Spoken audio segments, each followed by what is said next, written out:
Hey, I'm here to break down a song called Much Too High. It's off a project called 2. A lot of you guys asked for me to do a production breakdown of this song particularly, so that's what I'm doing right now. If you haven't listened to the song yet, I'm putting something here or here to tell you to go listen to it.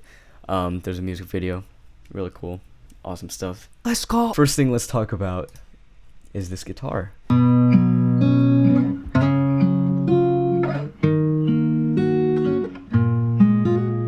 Next thing I added were these guitars.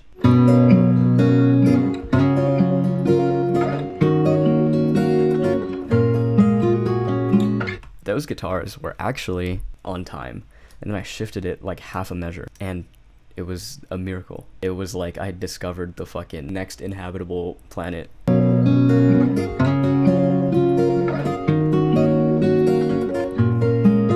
That rhythm is something that I never would have happened upon if I just didn't make a mistake and shift the guitars a little bit to the right. But once I heard that, I was like, oh my god. I also recorded all of this to like a different tempo and then sped it up, so you get this really weird texture. Another guitar.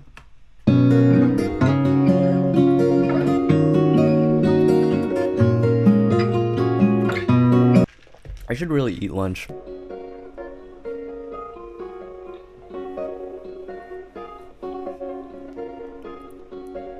Just like people hear it and I'm like, what is that? It sounds cool, but what is that? It's just guitar run through RC20. Let's move on to the piano. That's not what I meant to play.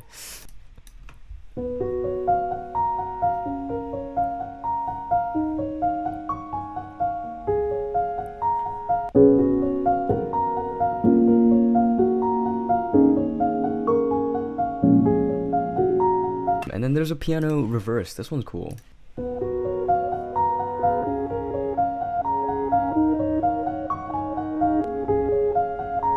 I think for the reversed piano, I played the notes in reverse order and then reversed it so that the sound is in reverse, but the notes are in the right order.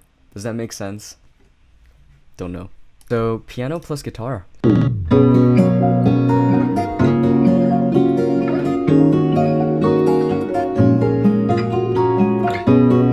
Beautiful. It's a beautiful loop. Alright, move on to drums. Let's do it. I love drums.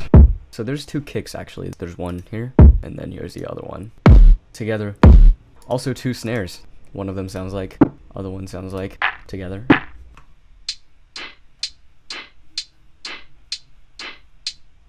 Oh, there's like also reverses and shit. Like.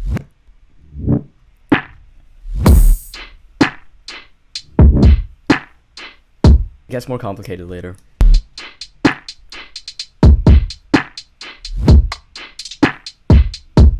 Let's talk about samples. Actually, no, let's talk about 808s. There's a whole 808 section here. But essentially, you'll notice that 808s have different tracks for each note. And that's because... So here's the first one. It's running through like a similar chain to what this is going through. Yeah, it's like 6 parallel processes, and I don't want to go through all of them. So here's another one. This one's interesting. So you'll see that actually this one, I've automated the frequency, this band right here. I've placed the 808s in the very ends of the stereo image. If you have headphones on, you'll hear this really well. People usually put bass stuff in the middle, but I kind of cut out the lows in order to not make it too disgusting and muddy. And that leads into this 808.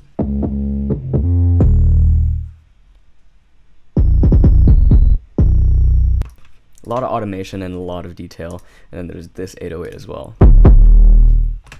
And I made this one loud enough that it would distort everything else in the song. It used to be even worse. Like, people would complain about it, be like, oh, I can't hear the vocals because the 808 is... Let's move on to samples, because samples are really interesting. I make a lot of sample packs just like on my own time. You can see it in the side actually. A pack for like every city that I've visited. I have this handheld mic, this guy, and I kind of just bring it around wherever I go. So I'll like leave it running for like 30 minutes, an hour. I don't do this so much now, but I would just sit down and make sample packs. We got 3 of them here at this point in the song, so I'll play this part of the song just so you can hear the context. I thought I heard you in my sleep. Hear the effects. Number 1, I think that one's from just me walking around in the winter last year.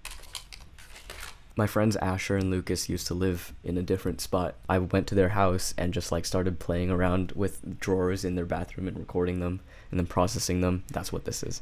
And then here, this is from, you can see the date actually. It's from Cape Cod. I was out at Matt's place. Basically what happened was that Matt would go to sleep with his parents. Why would I say? Matt and his parents would go to sleep at like 9 p.m. and me and Asher would stay up until like 1:30 and just whisper to each other, just watch random shit or play with the microphone, and that came out of one of those sessions. Anyway.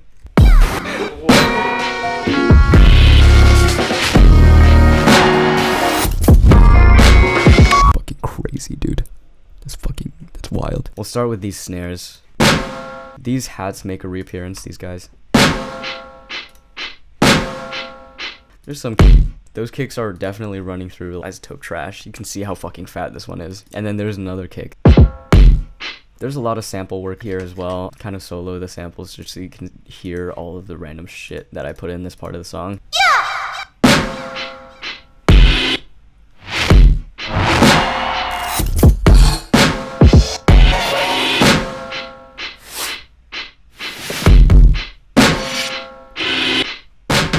A very strange collection of sounds there. Let's talk about these guys too.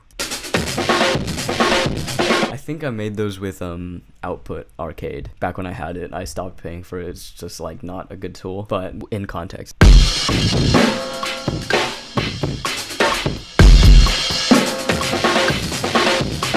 It's totally off. And then the electric guitar.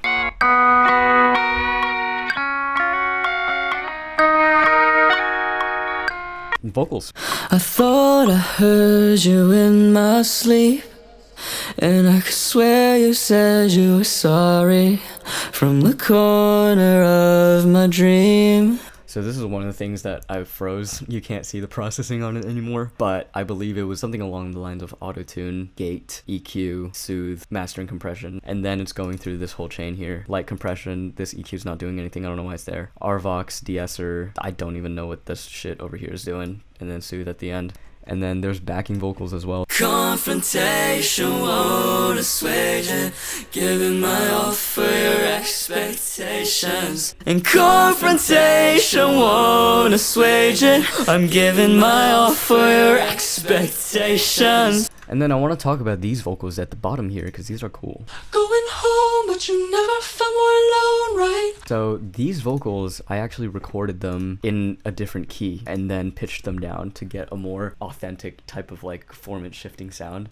Going home, but you never felt more alone, right? Don't you know you don't have to take a shot in the dark? That was my actual falsetto. That's where my range is. Anyway, this is my favorite part of the song, by the way. Going home, but you never felt more alone, right? Don't you know you don't have to take a shot in the dark? So Sean's part, I want to go through briefly, just like his vocal stuff. I took this selfie with my demons, should I post it? Basically what I did here was I ran his vocal through Sketch Cassette and it came out like, I took this selfie, and then I just layered that on the original vocal. I took this selfie with my demons, should I post it? And then also a bunch of layers that I did. Just too scared to step away from the comfort of my own skin. Yeah, that's basically the breakdown. I'm dropping an instrumental and I'm dropping the behind the scenes of the video soon. Hope you enjoyed the breakdown. If you did, smash that like button. Let's see if we can hit 2 likes on this video. Yeah, thank you for watching, and